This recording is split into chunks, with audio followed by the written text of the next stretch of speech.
Hello, everyone, and welcome to today's reading of The Black Arrow. Today we start Book 2, The Moat House, with Chapter 1, Dick Asks Questions. Let's get started. The moat house stood not far from the rough forest road. Externally, it was a compact rectangle of red stone, flanked at each corner by a round tower pierced for archery and battlemented at the top. Within, it enclosed a narrow court. The moat was perhaps 12 feet wide, crossed by a single drawbridge. It was supplied with water by a trench leading to a forest pool, and commanded through its whole length from the battlements of the two southern towers, except that one or two tall and thick trees had been suffered to remain within half a bowshot of the walls. The house was in a good posture for defense. In the court, Dick found a part of the garrison, busy with preparations for defense and gloomily discussing the chances of a siege. Some were making arrows, some sharpening swords that had long been disused, but even as they worked, they shook their heads. 12 of Sir Daniel's party had escaped the battle, run the gauntlet through the wood, and come alive to the moat house. But out of this dozen, 3 had been gravely wounded, 2 at Risingham in the disorder of the rout, 1 by John Amendon's marksman as he crossed the forest. This raised the force of the garrison, counting Hatch, Sir Daniel, and young Shelton, to 22 effective men, and more might be continually expected to arrive. The danger lay not, therefore, in the lack of men.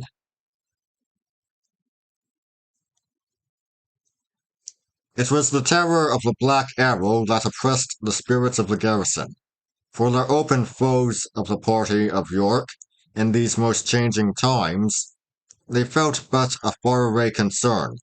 The world, as people said in those days, might change again before harm came, but for their neighbours in the wood they trembled. It was not Sir Daniel alone who was a mark for hatred. His men, conscious of impunity, had carried themselves cruelly through all the country. Harsh commands had been harshly executed, and of the little band that now sat talking in the court, there was not one but had been guilty of some act of oppression or barbarity. And now, by the fortune of war, Sir Daniel had become powerless to protect his instruments. Now, by the issue of some hours of battle, at which many of them had not been present, they had all become punishable traitors to the state. Outside the buckler of the law, a shrunken company in a poor fortress that was hardly tenable, and exposed upon all sides to the just resentment of their victims. Nor had there been lacking grisly advertisements of what they might expect. At different periods of the evening and the night, no fewer than 7 riderless horses had come neighing in terror to the gate. 2 were from Selden's troop, 5 belonged to men who had ridden with Sir Daniel to the field. Lastly, a little before dawn, a spearman had come staggering to the moat side, pierced by 3 arrows, even as they carried him in. His spirit had departed, but by the words that he uttered in his agony, he must have been the last survivor of a considerable company of men. Hatch himself showed under his son Bryan the pallor of anxiety, and when he had taken Dick aside and learned the fate of Selden, he fell on a stone bench and fairly wept. The others, from where they sat on stools or doorsteps in the sunny angle of the court, looked at him with wonder and alarm, but none ventured to inquire the cause of his emotion. Nay, Master Sheldon, said Hatch at last. Nay, but what said I? We shall all go. Sheldon was a man of his hands. He was like a brother to me. Well, he has gone second. Well, we shall all follow. For what said their knave rhyme? A black arrow in each black heart? Was it not so? It went. Appleyard, Selden, Smith, old Humphrey gone, and there lieth poor John Carter, crying, poor sinner for the priest. Dick gave ear. Out of a low window hard by where they were talking, groans and murmurs came to his ear. Lieth he there? He asked. Aye, in the second porter's chamber, answered Hatch. We could not bear him farther, soul and body were so bitterly at odds. At every step we lifted him, he thought to rend, but now methinks it is the soul that suffereth. Ever for the priest he crieth, and Sir Oliver, I wot not why, still cometh not. 'Twill be a long shrift, but poor Appleyard and poor Selden, they had none. Dick stooped to the window and looked in. The little cell was low and dark, but he could make out the wounded soldier lying moaning on his pallet. Carter, poor friend, how goeth it? He asked. Master Shelton, returned the man in an excited whisper, for the dear light of heaven bring the priest. Alack, I am sped. I am brought very low down. My hurt is to the death. Ye may do me no more service. This shall be the last. Now for my poor son's interest, and as a loyal gentleman, bestir you, for I have that matter on my conscience that shall drag me deep. He groaned, and Dick heard the grating of his teeth, whether in pain or terror. Just then Sir Daniel appeared upon the threshold of the hall. He had a letter in one hand.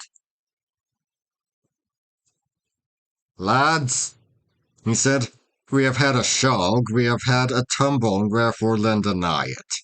Valor it imputeth to get speedily again to saddle.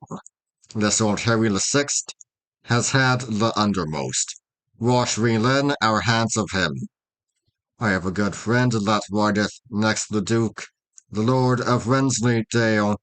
Well, I have writ a letter to my friend, praying his good lordship, and offering large satisfaction for the past, and reasonable surety for the future. Doubt not, but he will lend a favourable ear. A prayer without gifts is like a song without music. I surfeit him with promises, boys. I spare not to promise. What then is lacking? Nay, a great thing. Wherefore should I deceive you? A great thing and a difficult. A messenger to bear it. The woods, ye are not ignorant of that, lie thick with our ill willers. Haste is most needful, but without sleight and caution all is naught.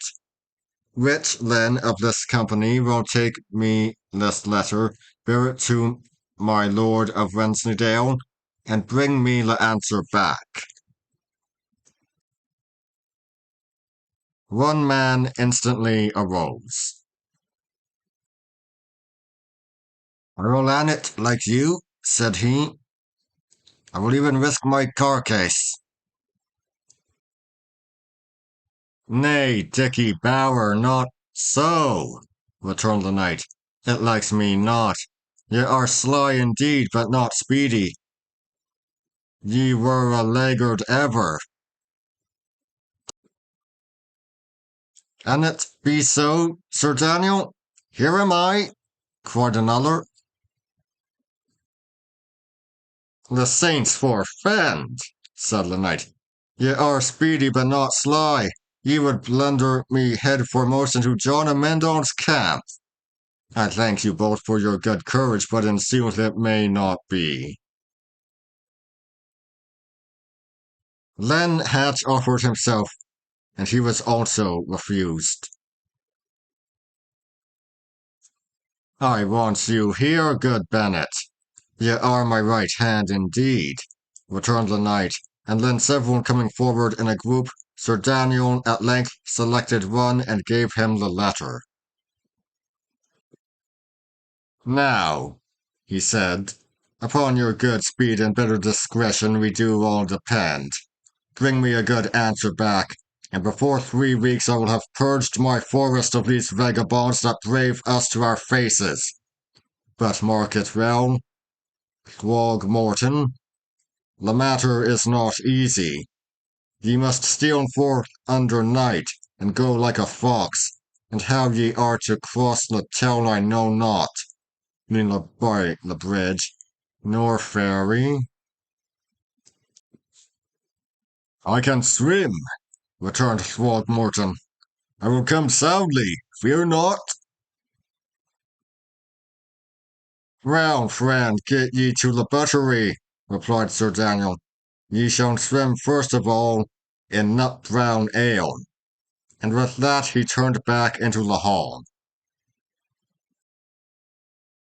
Sir Daniel hath a wise tongue, said Hatch, aside to Dick. See now where many a lesser man had glossed the matter over. He speaketh it out plainly to his company. Here is a danger, a saint, and here difficulty, and jesteth in the very saying. Nay, by Saint Barbary, he is a born captain, not a man, but he is some deal heartened up. See how they fall again to work. This praise of Sir Daniel put a thought in the lad's head. Bennet, he said, how came I followed by his end?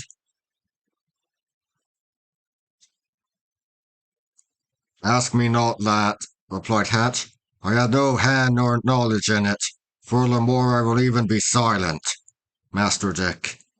For look you in a man's own business. There he may speak but of hearsay matters, and of common talk, not so. Ask me, Sir Oliver, ay, or Carter, if ye will, not me. And Hatch set off to make the rounds, leaving Dick in a muse.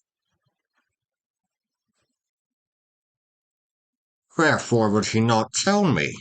Thought the lad, and wherefore named he Carter? Carter, Nayland Carter had a hand in it perchance. He entered the house, and passing some little way along a flagged and vaulted passage, came to the door of the cell where the hurt man lay groaning.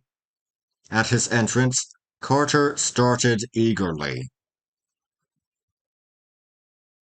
Have ye brought the priest? He cried. Not yet awhile, returned Dick. Ye have a word to tell me first. How came my father, Harry Shelton, by his death?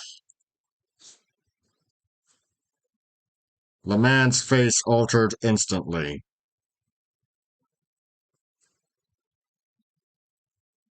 I know not, he replied doggedly. Nay, ye know well, returned Dick. Seek not to put me by. I tell you I know not, repeated Carter. Then, said Dick, ye shall die unshriven. Here am I, and here shall stay. There shall no priest come near you, rest assured, for of what avail is penitence, and ye have no mind to right those wrongs ye had a hand in, and without penitence, confession is but mockery. Ye say what ye mean not, Master Dick, said Carter composedly. It is ill threatening the dying, and becometh you to speak truth little. and for as little as it commends you, it shall serve you less. Stay, an ye please. Ye will condemn my soul. Ye shall learn nothing. There is my last word to you. And the wounded man turned upon the other side. Now Dick, to say truth, had spoken hastily and was ashamed of his threat, but he made one more effort. Carter, he said, mistake me not. I knew ye were but an instrument in the hands of others. A churl must obey his lord.